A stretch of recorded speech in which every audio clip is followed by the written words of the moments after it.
Hey, I can hear you.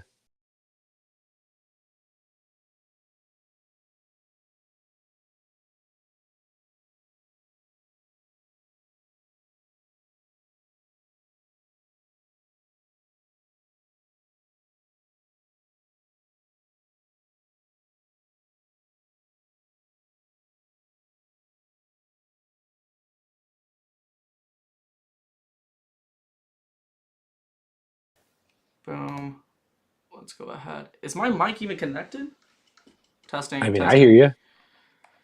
Yeah, you can hear me. Let me see. Let's see. They can hear you, but they can't hear me. Yeah, working on mic. Let's see. Cancel device. All right. Okay, there we go. We should be good now. Say something now. Hey, I can hear you. All right, cool.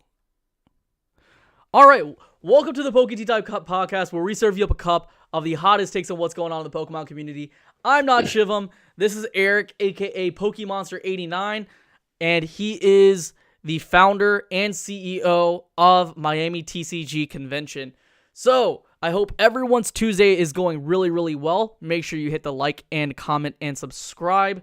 Make sure you give us a 5-star rating if you're listening to us through Spotify or Apple Podcasts. It helps a lot. We just hit an official total of 1,000 downloads, and just this month we hit 167 downloads. So hey, help us get to 1,000 downloads a month, so that way this can also get monetized through our hosting feed. So appreciate everyone for being here. We got Elite Poke Tribe in the chat, Nexus TCG in the chat, Kid Amori, Battle Super Poke Fruitcake. Everyone is here. I hope everyone is having a good day. We have a lot of things to discuss. We're going to be discussing the Miami TCG Con in full extent because I know a lot of people don't know much about it. So we're definitely going to talk about that, but we're mostly also going to be talking about, is the Pokemon card hobby slash market in a decline? Is the impending or the potential possibility of a recession going to affect this card market like any other? Are we going to see prices revert back down to what they were back in 2018, 2019? But before we get right into it, how you doing, Eric? I'm doing pretty good, man. It's nice to be here with you. Yeah, man, it's really nice to finally talk to you, see you in person. I hope all is well with you. I know you just had a newborn, so yeah, let's go ahead and get right into it. Tell us who you are, what got you into Pokemon, and talk briefly about what made you want to start your own convention. So back in '99, I saw my friends with cards. I had to get some cards. I asked my dad for some change for ice cream. I went and bought loose shadowless cards. Didn't know they were shadowless. Paid a lot of money. He made me go back to the store. We got a store credit refund. Next thing you know, my friends were in League, so he took me to League.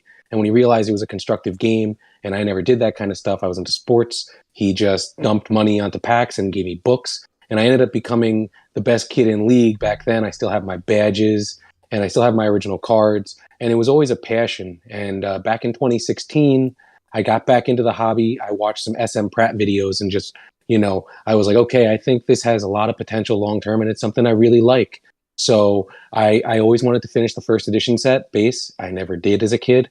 And that was kind of the loose goal at first. And then it became a PSA 9 goal. And 41 months later, I finished the PSA 9 first edition set. Wow. So you basically have a master set of the first edition Shadowless set in PSA 9s. I have every card, yeah. That's pretty cool. Outside of that accomplishment right there, are there any other accomplishments that you would like to, are there any goals that you would like to accomplish in the collecting hobby, maybe this year or next year, or something that you would like to have long term? So it's funny, back in '99, the one set of cards that I never could obtain, but I remember them vaguely, were the trainer deck cards.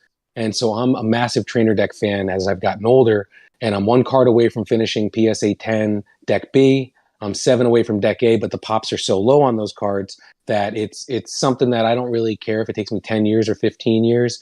It's just a passion, and I really enjoy those cards more than anything else. That's a pretty solid goal. Are you like one of those types of people that when you start something, that's the only thing that that you're focused on, you don't buy anything else outside of that? Because like I know me, I get sidetracked. I get like, if there's something that's really cool that pops up, I get sidetracked so heavy it's not even funny. So like I will see, my overall goal, everyone in the chat knows this, is that I would love to own a Pokemon Snap contest trophy card in the future. That's the long-term goal. Outside of like my normal like toy collecting goals and all my other goals, I have like multiple goals. So like if I see something really cool and it's like, dang, that is really cool, I've never seen that before, the impulse slash like collector slash investor in me is like, damn, this is fire, this is really rare, and I think this is very undervalued, let me go ahead and scoop this right now. So like, are you one of those types of people, or are you one of those types of people that is so like dead set and focused on like, hey, my goal right now is to complete Trainer B, then Trainer A. I'm only going to focus on that? So I will say this. I've been both people. Right now, I'm only focused on deck A and B unless it's something really rare or special and it's a great deal. Back in 2017, when I was spending heavy every month, which spending heavy back then was not a lot of money. You could spend Yeah, $1,000 a month and you could get 20 great cards. yeah, And that's like PSA 9 Red Cheek Pikachu first editions were $85. Yellow Cheeks were $35. You could just keep buying them. And so I back then was all about every single original Wizards of the Coast set that I collected as a kid. I went all the way to Fossil. So I wanted to PSA 9 every hologram and then also the first edition base set. My goals have definitely shrunk down since I finished that set. It's all about the trainer decks now. And it's kind of nice on the budget when you only have to buy like one card every 2 months because they just aren't available. yeah, 100%. I fully agree with that. Like my budget typically allows like one major card purchase, maybe one or two, depending on my sales. If I have personal sales, then I can allow for my budget to have like maybe one big card purchase that month. Um, or if it's like a draw, if I'm not really focusing on sales too much, I'm really focusing on content that month, then it's just typically one or two, or I'll just wait a really really long time unless there's something that really really does pop up, because Yep. I'm super conscientious of like what I want to collect. I'm one of those types of weird collectors that pretty much collects everything. Um, Not just everything, but there's like a little bit more. There's more to it. Kind of hard to explain, but I'm just one of those types of collectors. So that's really cool. Knowing that your long term is getting like a Trainer A deck complete of that. Um, uh, I want to segue that into this current topic. So, most of the time, most of this podcast, whenever we have guests on, it's mostly about getting to know who our guest is. So you are PokeMonster89. Talk to us a little bit about your involvement in this industry. Sure. So I was a journalism graduate from Florida International in college, and I didn't really write much. But with the Pokemon content lacking a couple years ago, I reached out to Gary V's people at 1:37 p.m. I freelance write their Pokemon content. I wrote their Pokemon guide. I find it to be the simplest way for when people would reach out in the peak in 2020 and they'd be like, "Hey, I need information." I just send them my guide that I wrote, and it gets me clicks and it gets everybody a smile on their face because they get smartened up pretty quick. But I'm more about the community as a whole. I believe that if you make a good transaction with me, I can recommend you to other people. That's kind of how I started building up my following just as a collector. Because the biggest thing pre 2020 was a lot of eBay sellers weren't on Instagram. A lot of sellers on Instagram weren't doing other things. So you would find people and you'd be like, listen, you need to jump on this platform also. And we can have a lot of fun together and you can cut me some deals. And I just want to buy cards and collect. I'm a collector. I only sell to buy more. And, sometimes I will make big trades to help finish sets. I just think that my whole aspect with the community is to make sure that we have something together in every region, because South Florida has a lot of people. It's just not represented. And in 2016, I wanted to do smaller shows with local stores, and no one had interest in trade shows and getting the community together. And I think it's a real shame. Do you so like, that being said, was that the inspiration behind like, hey, I want to start a show?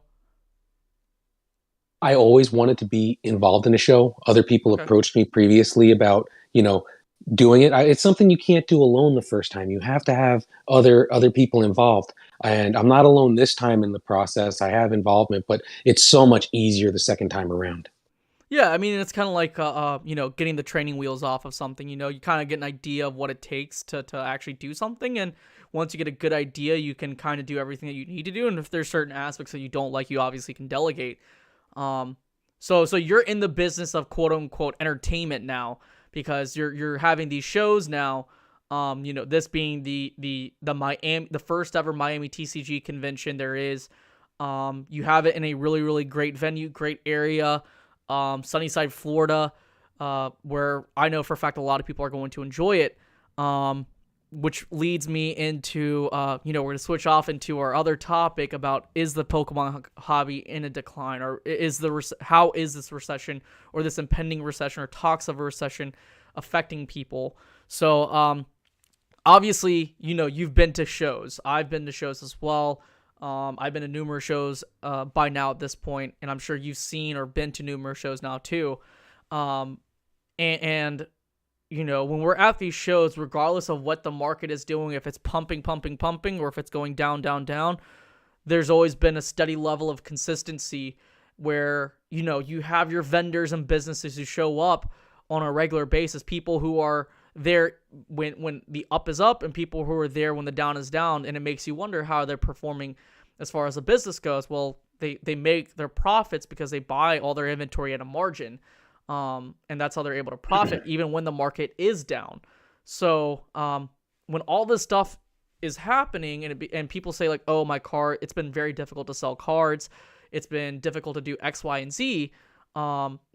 Just one step into a show will say anything otherwise. Like, yes, there are some vendors out there that do like offer you 25% of what your cards are worth, but that's kind of how it is at these shows. Yeah, it's kind of like highway robbery, but at the same time, if no one else is buying and you're in that position where you have to sell, then you got to do what you got to do. So I kind of want to get your opinion on whether or not you think that the market is in a decline, because I do see big cards popping up in various aspects, whether it's high-end Digimon, high-end Pokemon, high-end Yu-Gi-Oh! I'm seeing a lot more stuff pop up on the market. So based off of your perception and your opinion, where do you think we're at? How confident are you about this stuff?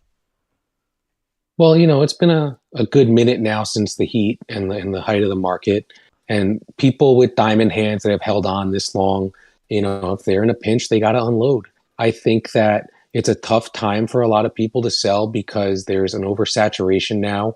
And quite frankly, now that COVID has passed to the point where you can get your card submitted back pretty fast comparatively, it's Mm-hmm. changed things. It's also the eyes on the hobby. When you have mega millionaires and celebrities and all these people showing off their cards, boxers, it creates a different type of hysteria. It involves different people. Now, I think the hobby as a whole is very healthy because we're doing these shows and people are showing up and they're having a blast. Sure, the cards aren't worth what they were worth when, that the market was insane. It's a good time to buy.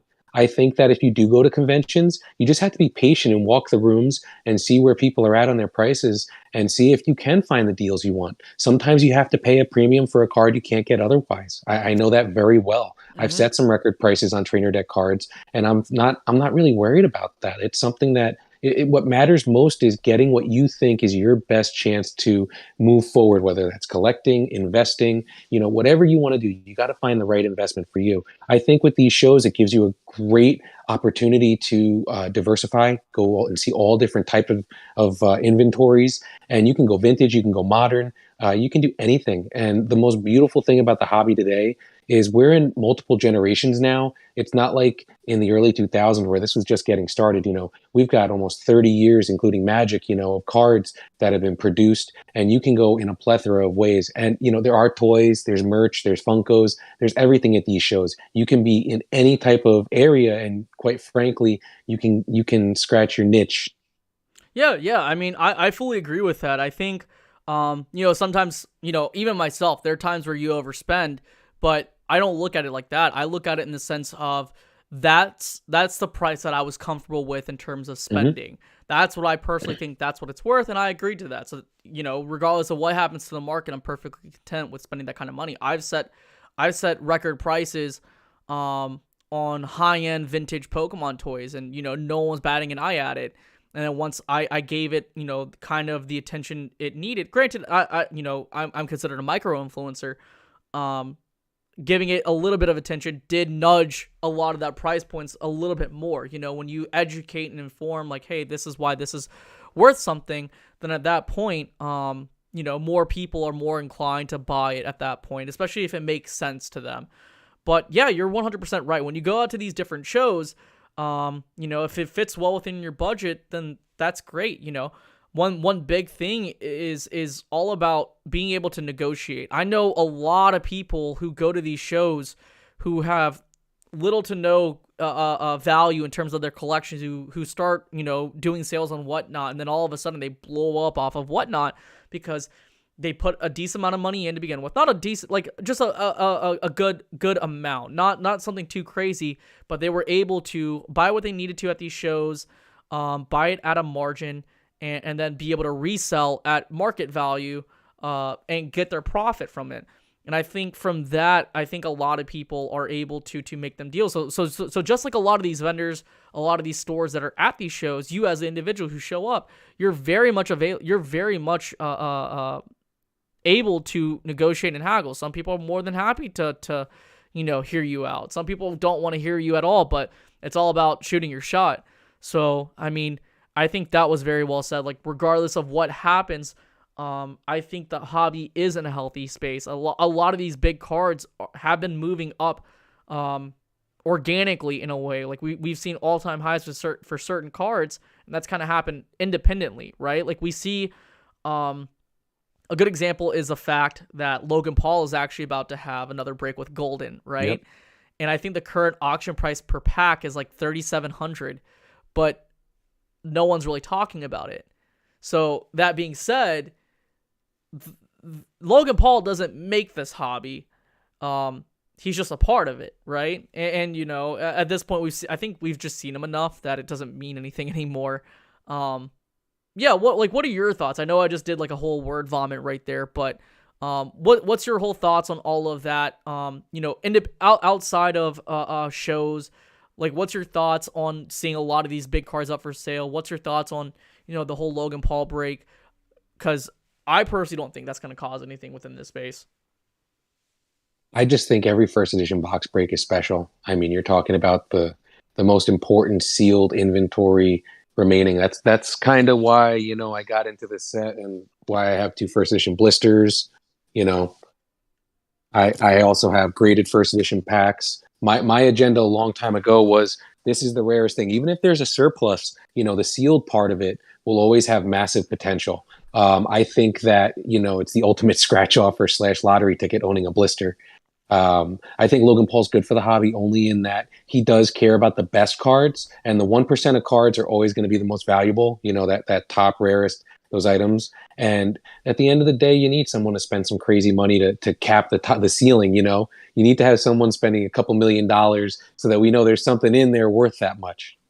That's true. That's actually a good perspective on that. There has to be someone there to kind of create that ceiling for us in a way. Yeah, I agree with Lucario forever.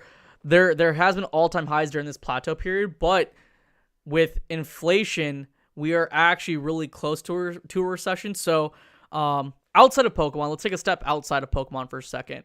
We're seeing the housing market, go crazy. We're seeing houses that are selling way above their actual market value. We're seeing very, very high interest rates across the board. We're still in this process of experiencing a huge crash in crypto, where I know a lot of people in this space do invest in and use and spend a lot of their crypto assets. So I kind of want to see your opinion with that, because regardless of what happens at these shows, there is a parallel between all of this. Like, Crypto runs fairly parallel to stock markets nowadays, unfortunately. But it happens. And all of this does have an effect in Pokemon. We're seeing gas prices shoot up again across the board. So what does that mean to the average collector, right? Like we know that people like Logan Paul, we know people who are, in the upper echelon and the upper tier aspects of the hobby. What does that mean to the average collector? Well, it means a lot to the average collector. My opinion for the average collector right now is not to buy, anything at market value. I think that if you're the average collector and you're looking to get inventory, you need to go to all the shows, all the garage sales, anywhere you can, any social site you can go and try to get as much loose inventory as possible for the best prices possible. I think that's your best avenue moving forward. A lot of people that are huge in this hobby are started that way. I made the mistake of not starting that way, but slabs were very cheap, so it didn't really matter. I think that if you're smart right now, you're just making sure you're not overextending yourself with the whole crypto thing. My advice is if you got punished in crypto, you need to just stick it out and do whatever it takes to stay in, because it's going to go back up. It's just one of those things. There's always going to be a boom or bust, but the top coins are going to be strong. I don't invest in them directly. I go to Rally Road and I invest in some Bored Apes and other stuff with shares, just because I prefer to hold everything I own. Behind me, I have some vintage wrestling action figures. I have original Power Rangers action figures. I'm like you, I'm a toy guy also. And then the cards are very important to me. It's all about what I had as a kid now. I'm 33 years old and I care about the hobby. I care about the network, and I care most important about bringing people together to have a good time. Yeah, I think you said it best. Just to nitpick what you said, it's important to not overextend yourself, right? We see a lot of people these days. I even, that's something that needs to be said to even sellers who are even very, very successful with whatnot, right?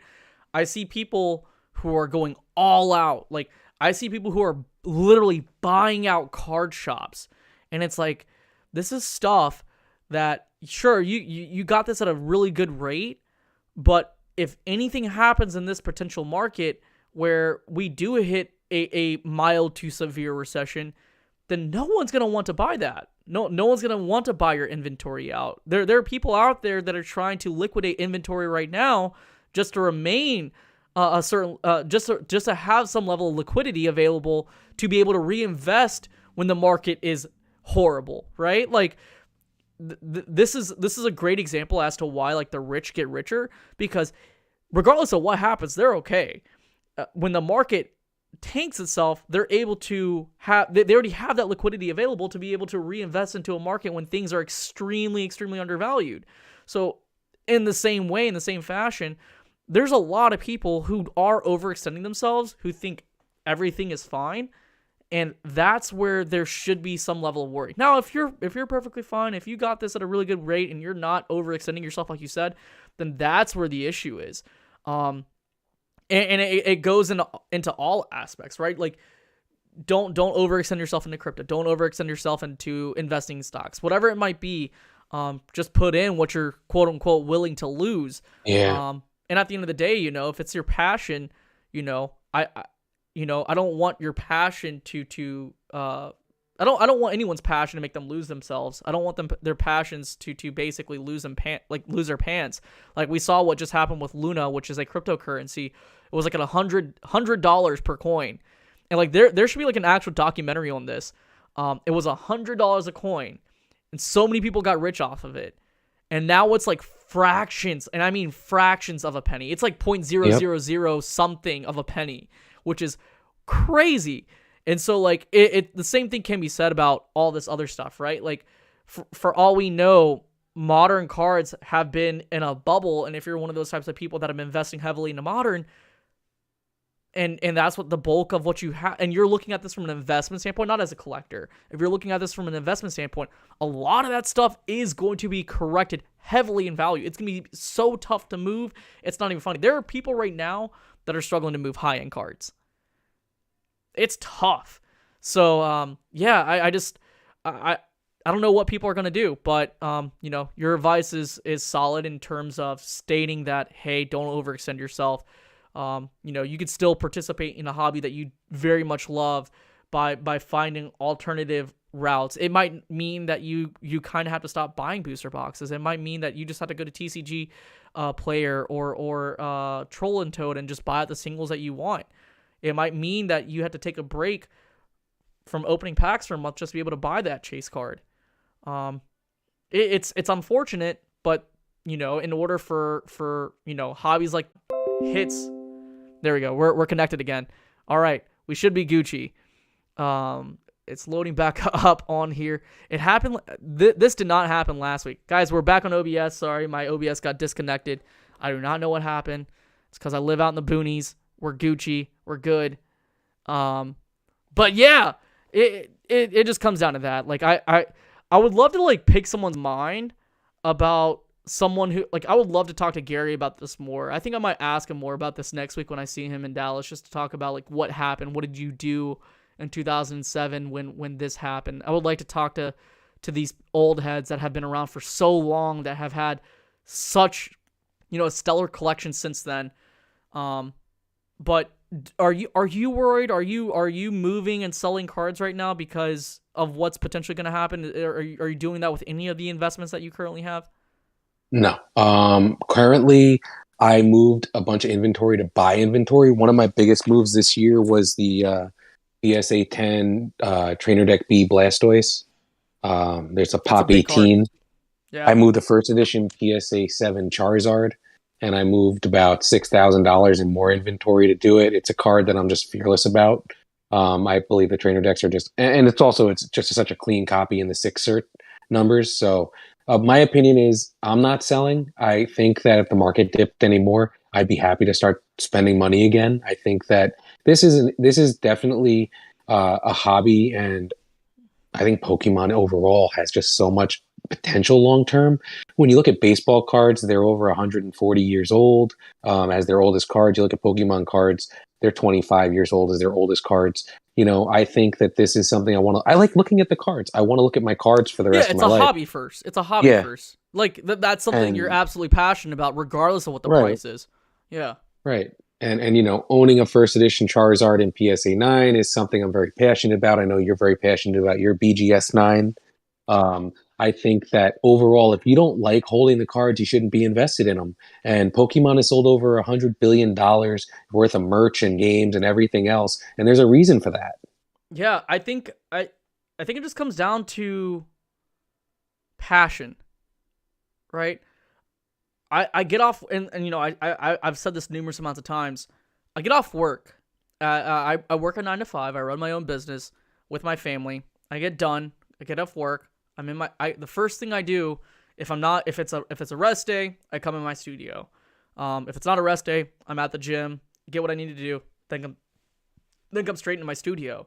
And my number one rule of thumb for myself is that if I'm not appreciating everything that I currently have, like if I'm not looking at it on a regular basis, then it needs to go. It has to go to someone it has to go to someone else's home that's going to appreciate it more than me.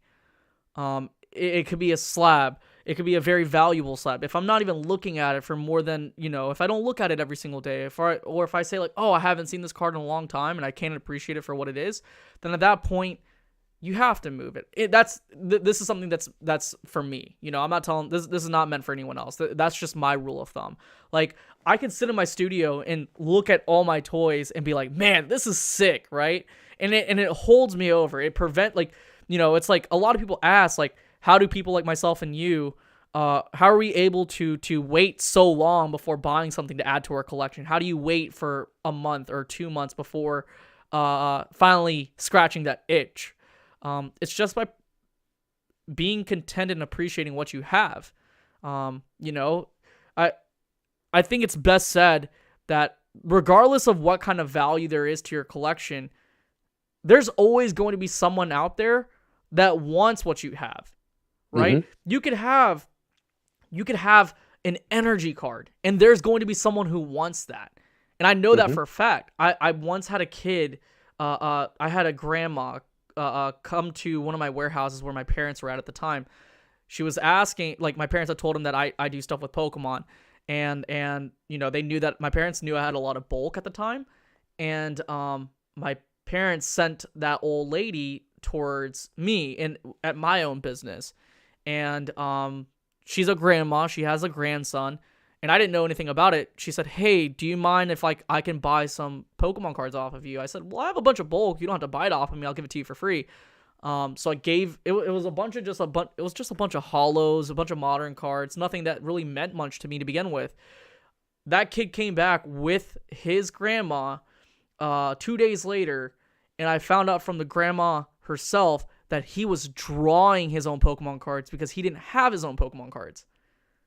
So I think it's very important for collectors across the board to, yeah, sure, it's okay. Like, I think all of us do get a bit jealous when we see someone with something really cool. I get jealous in the sense of like, hey, that is sick. Now I want that, like in that kind of manner. But there's a lot of people who do get really upset about how some people collect. And you know, I think it's just really, really important to just be thankful for what you have, right? Like, I know there's people out there that get upset for people who show off high-end cards, but that's just because we really appreciate it, right? Like, if we didn't appreciate it, then we wouldn't show it to begin with. So one of the things I'll say about that is, you know, it doesn't matter how big your collection is or how small your collection is. At the end of the day, you're going to appreciate what you have. Me personally, I wanted to have a first edition Charizard for over 18 years. And I never had one. And it was one of those things. I sold a car to make sure I got that Charizard. And I got it at $13,986. It's the most I've ever spent on a card. I'll never forget that number. And the guy who sold it to me is like a lifetime friend now. And it's just one of those things. I know the history of the card, where it came from. It means the world to me to own one. And yeah. I don't look at it every day. But when I do look at it, I just... it's what I always wanted. And that's the thing here. You have to really like it. If you don't really like it, go into something you really do like. And for me, back in 2016, getting back into Pokemon, even when a Charizard was $4,000 back then, and I couldn't afford it at that point, I didn't justify it. It took it to going to almost $14,000 for me to be like, okay, I got to buy one now. But the point is, it doesn't matter how many cards you have, how few. If you really enjoy it, you're just like any other collector, and no one should shame you for showing off your best cards. You're only trying to share your passion with the rest of the community. And that's why I had to start an Instagram account, because I couldn't do it on a personal. I had to create PokeMonster89. And I also didn't create it until I felt so comfortable with my collection that I could share enough cards over a year's period where people didn't go, that's boring. I want to, even if it's an energy PSA 9 first edition, double colorless energy, I want to share certain things. I don't care about the likes. I care about the cards themselves, what we grew up on. If you pulled it in a pack or you got it as a promo card, I mean, I was a huge promo card kid. I also love the Black Star promos. I've been on a passion project with those, but it's stopped for a while. That'll be something down the road. But for me, it's passion, and if you gotta be into it, and that's why I'm doing this convention. Yeah, and we're gonna touch on that after this next this last statement. Is that there is a guy on TikTok, super small account. I've been super supportive of what he does. He literally started with an energy card, okay, and no more than a year, he traded himself up to I think a PSA 3 first edition Shadowless Charizard card. That's insane. And I'm not even joking. If you're one of those types of people that can afford to go out to these shows, do it. Or if you have a bunch of card shops in your area, do it. And having the community can having a community in general, or just the community being available, that can expedite the process heavily. I know people that literally went to Collectors Con back in December. My buddy Ryan from Whatnot literally started I think at $1, and he traded himself up over to $100+ in value, over $100+ in value in terms of trading. I know Super Duper Danny started with a coin. I think it was a Chansey coin. It's on her Twitter. I saw it. It's on her Twitter account. Traded themselves up to I think a base set booster pack that Danny then opened up, which I think is awesome. So nothing is impossible. There's so many different avenues and routes to take. It's just all about putting the legwork in. But on top of that, you have to be passionate. You have to have a level of focus that gets you to where you want to be. And for those guys who are in the hobby that that do have that 9 to 5 that doesn't really that you don't really quite have much to spend on when it comes to this hobby. It's something that you have to you just have to take it at your own pace. Patience is such a huge virtue. It's not even funny. And that being said, conventions. We have the Miami TCG Con coming up. And before you get right into it, I'm going to ask you a few different questions so that way you can just hit it all at once. So it is a new convention. It is in Miami. So Miami, it is in Florida as well. I don't think I've seen any trading card based convention in Miami yet, but we've seen numerous amounts of like anime based conventions in Florida. We've seen card based conventions in Florida already, but we also have national tour based conventions like Collecticon, stuff like that. So what does Miami TCG what is Miami TCG Con about? What is it about the area that you want people to know about, and what is so different about this in comparison to other conventions? Like, what are you guys doing at Miami TCG Con that's different than, let's say, Collecticon or Collective Con or Collectors Con or the National? Like, what's so different about this versus everything else? This is a community-based kind of convention. My whole goal here is to build the network and to make sure that South Florida is represented nationally on the convention circuit. So I live an hour north of Miami. I went to college in Miami. The convention's at the Hyatt Regency in downtown Miami on the water, 400 Southeast, 2nd Avenue, 33131, Miami, Florida. Anyway, it's a beautiful venue. 28,000 square feet is the room. I have enough tables for about 165 to 170. My concept is to be under 200 tables every year and have a show that has some exclusivity, but is also on a national scale. I don't want to be more than 200 tables. I don't want people to feel like when they walk in the room, they're never going to see everybody. I want you to be able to go to every table and talk to the vendors. One of the things about the South Florida region is there are a ton of card stores. There's a ton of anime stores. There's comic stores. And they have no local show. They have to go to Orlando or they have to go somewhere else. And in Miami, where we are in downtown, you don't really have to go far for anything. My goal is more than just a show. My goal is to be able to bring the community together and bring national people from California, South America, you name it. I also have sponsors, and I have a lot of them. I have J. Wakefield Brewery hosting the kickoff party. It's 3 miles away from the venue in the Wynwood Art District, where they have every year Art Basel. It's one of the best areas in downtown Miami, and there's tons of places to get food. The brewery's going to have Ted's Burgers, who are gourmet award-winning burgers. They won the Miami New Times Burger Competition in 2020 or 2021. Phenomenal. I'm going to have Pete's Pop International Exotic Snacks there, and they serve Pokemon candies from Japan. They'll have Doritos from South Korea. Like, it's crazy. They have some really good products. We're going to be raising money for GTS Husky Rescue, which is a no-kill husky shelter, and they are wonderful people. They're going to even have huskies on site at the convention and at the kickoff party. The convention itself, I have Whatnot as the major sponsor. We have CGC and CSG. We have Akora TCG, who's going to have a tournament. They're going to have trophy cards. I think they're only going to have 32 participants in their exclusive tournament.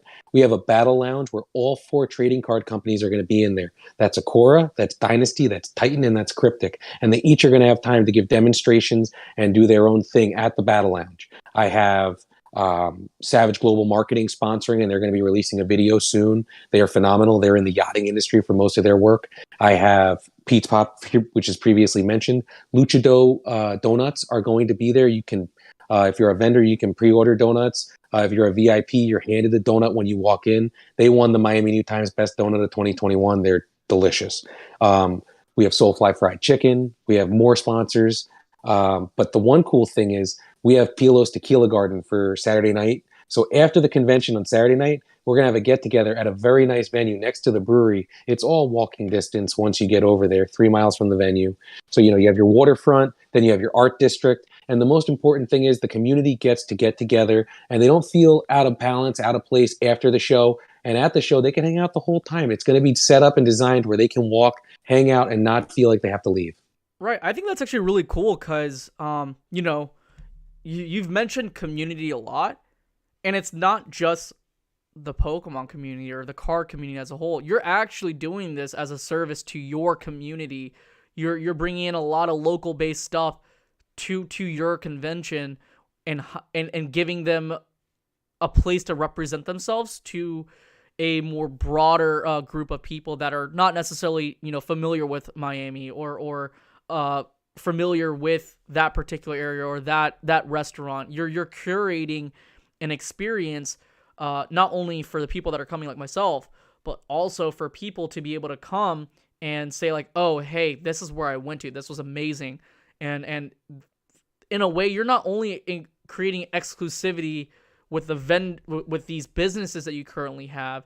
It's really cool with what you're doing as far as that goes. My question to you is, I know that you're only limiting it to 200 tables.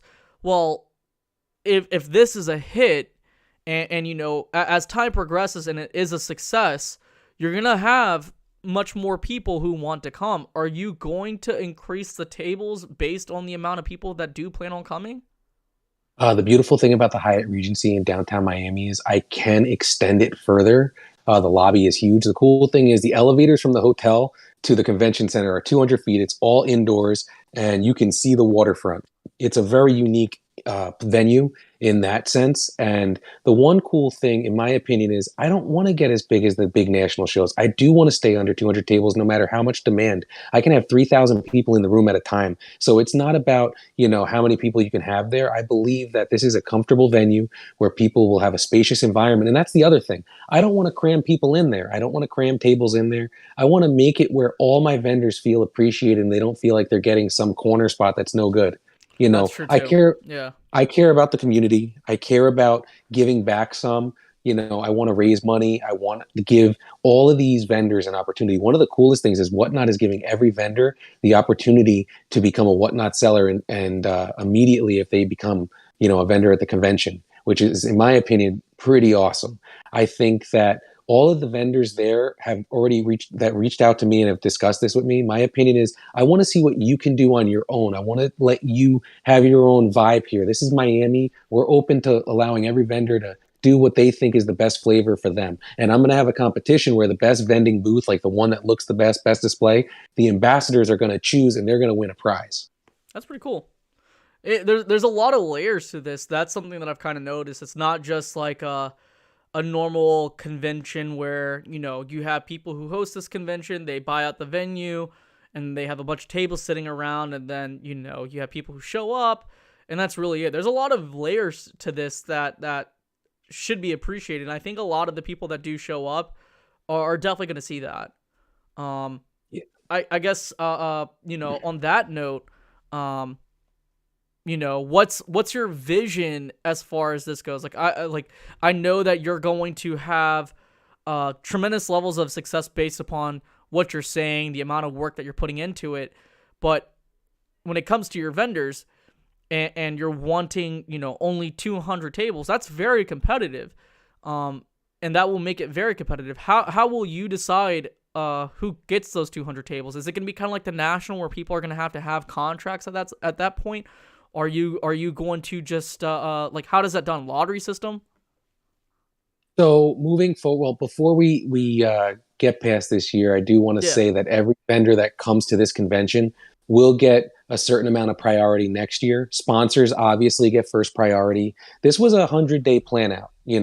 I'm the king of 100-day conventions now.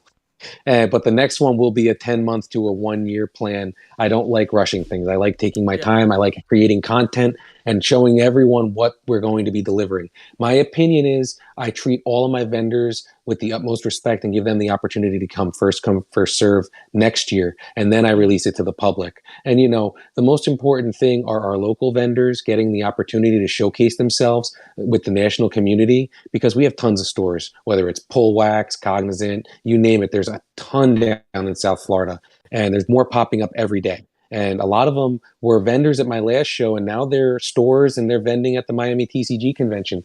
And I think that you have to give back to your community as much as possible. And if you buy VIP tickets at this convention, you're going to get first priority on everything throughout the year. I don't need contracts from vendors, because I actually treat everybody on an individual basis, like me and you, because I want you to come to the show and I want you to feel like, okay, I know who's running this and I know who's involved, because it's kind of a little too overwhelming when you go to these major shows and it's like Disney World and you just don't even know where to start. I want to provide an Yeah. environment where you're not in that kind of capacity. You're somewhere where you're more relaxed and you're not feeling stressed out over, I got to see this, this, this, and this. And the other thing is the ambassadors. One of the most important aspects of this show are the people that are going to be there and involved. You're going to be one of them. Super Duper Danny is another. We have, the Pokey Jew. We have Pallet Town Pokemon, who doesn't go to many shows, but he's a local guy with a major following. His brother Crystal Pokemon's going to Yeah, be both there. good guys. We had them on the podcast, I think about a month ago. But yeah, And Chris and Brendan are great guys. I've known them for a very long time now. my first convention, they actually helped me break down the tables and clean up the place before I left. Like, they are Wow, the good greatest guys. people in the hobby, and like, they mean the world to me. And that's what this is about. This is about the people that you trust and you want to do things with. Because if you don't have good friends in this hobby, you're not going to get anywhere. I'm very grateful to Carlos, who's Forever Collector. I'm grateful to Going Twice, E4 Brown Eyes. We're talking about Nostalgic Thrill. We're talking Teddy Collects, Mac Greggs. I'm just so grateful to all these people. And I got to give a major shout out to Gengar's Poke Pros. Jordan has been heavily involved Jordan in is a great planning. guy too. Yep.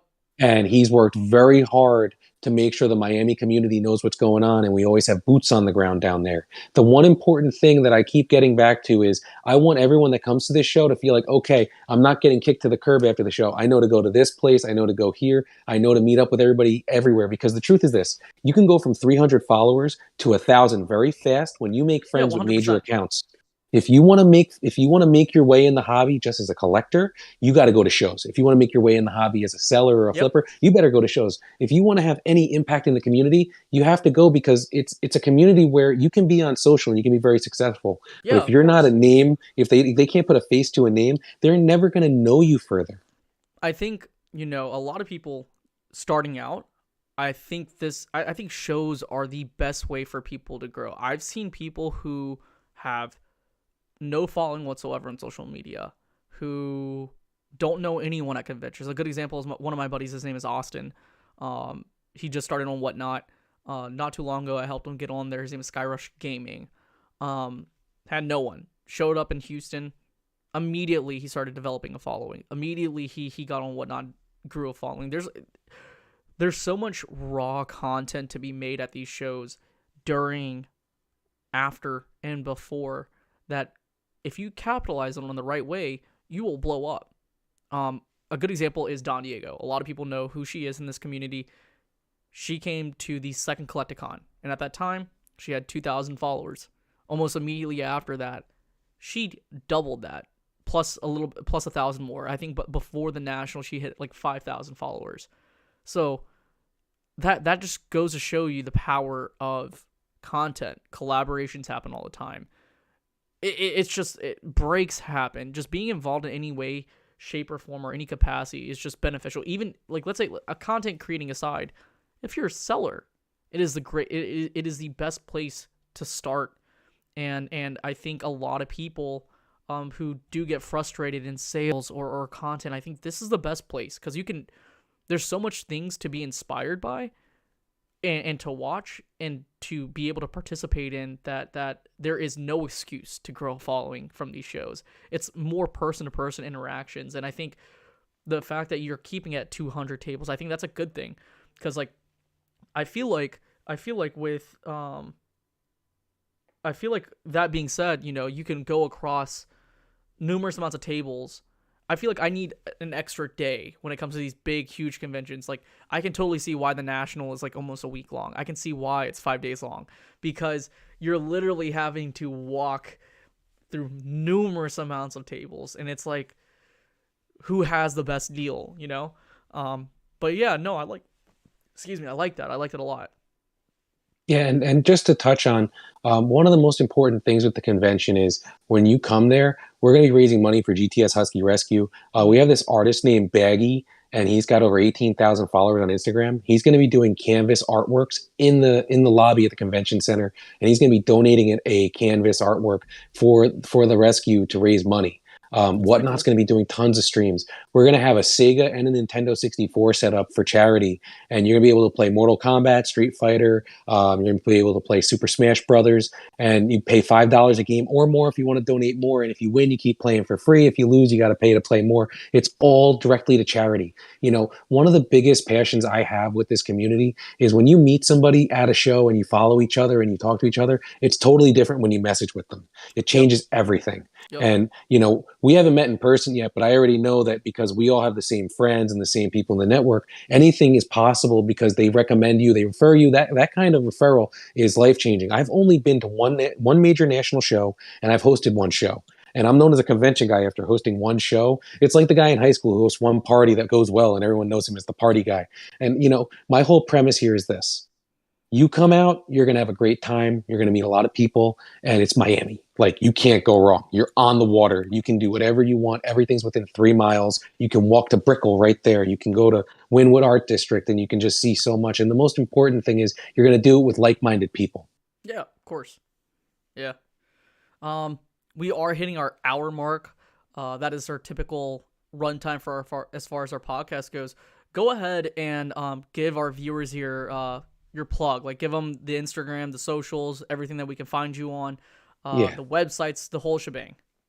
So, the Miami TCG Convention, I'm on Facebook. We're on Facebook, Twitter, Instagram, TikTok. We released some really good TikToks today. Gengar's Poke Pros just released a great video about the convention.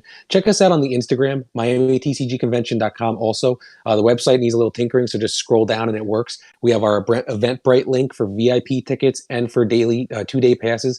But the VIP tickets are exciting because at $150 a ticket, we have a $1,200 package available for one Willy Wonka style super VIP winner who's going to be the first person in the show. They're going to get an Akora Kickstarter box. They're going to get a 2-week submission from CGC.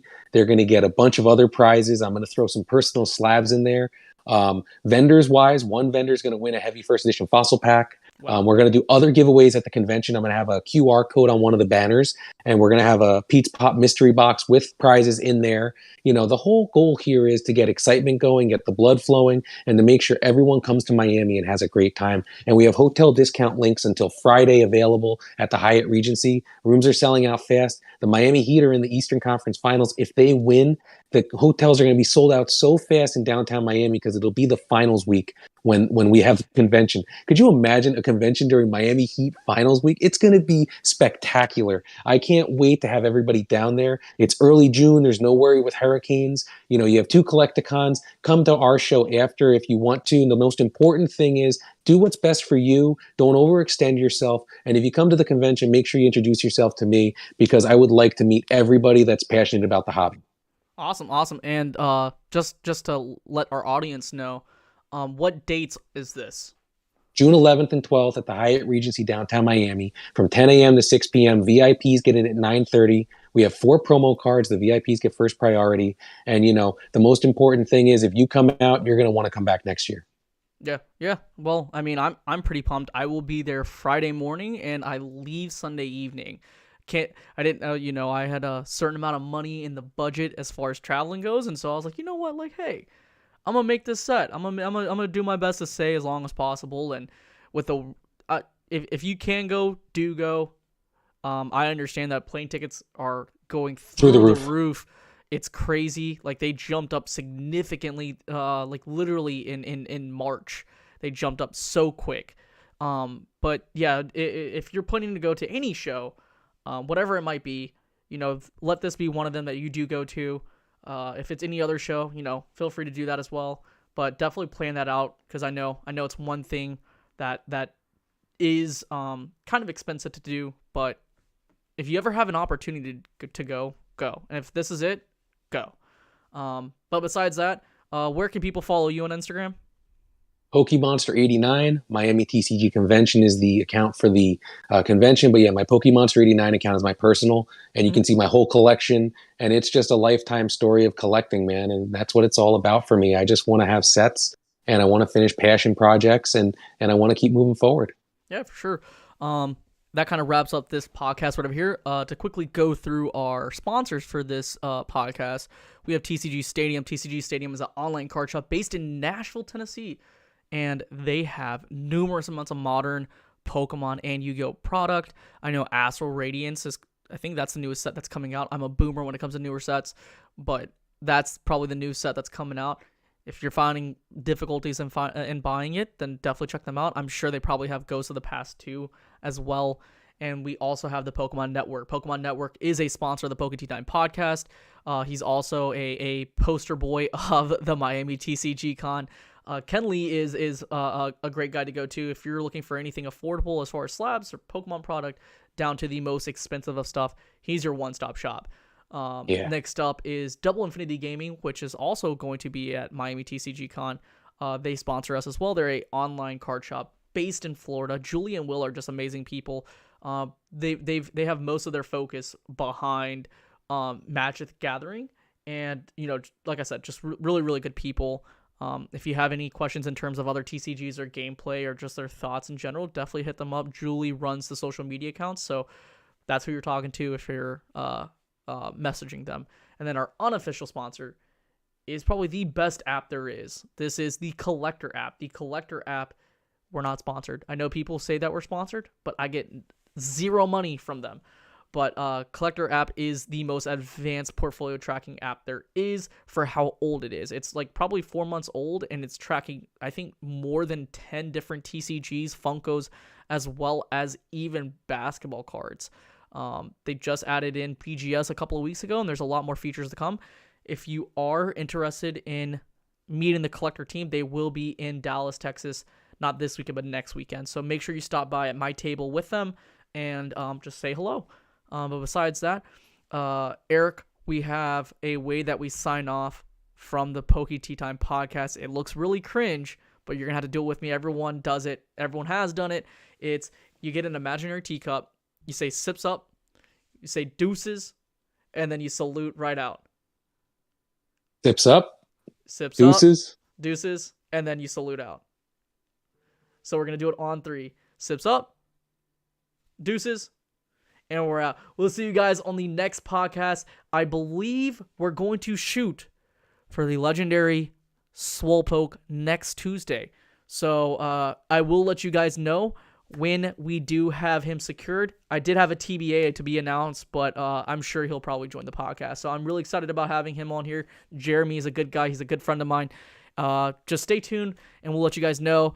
If you haven't joined the Poke Tea Time Discord, make sure you join the Poke Tea Time Discord. I will put the link on here, and if you haven't, if it's not there by this evening, just go on my Instagram. The website is notshivim.com. You'll see the Discord link right there. Join it, and I do reaction videos to your collections now. I'm putting the spotlight on you guys, the viewer, so make sure you join it, and that's pretty much it. We'll see you guys on the next one.